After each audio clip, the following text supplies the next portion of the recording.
क्या हो इतना खुशी किस बात पे? पैंट सीधा पिंधि कहीं मुझे पैंट उल्टा पिंधि देख ए मु तो पैंट साड़ी पिंधि हां देख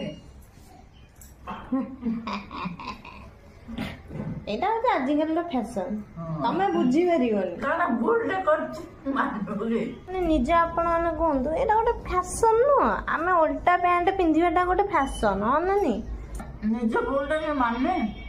भूलु एटा की भूलु ना निजे भूलटे पिंचे भूल करछ वाली जनरेशन ला एटा फैशन एटा मु एबे बाहर करछि वर्तमान ए नुवा डिजाइन टा उल्टा पिंधि जे केते कथा तू कहउछु उर्फी जावेद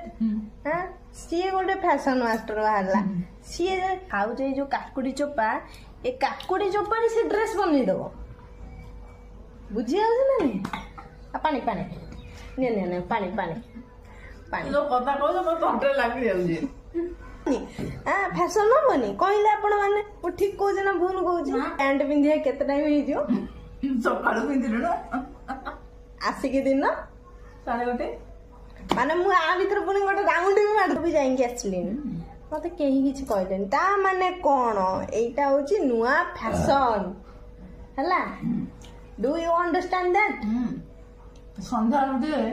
हां केमति पिंधि हां दसना मेडा बुलिया बुलिया दसना मेडा बुलिया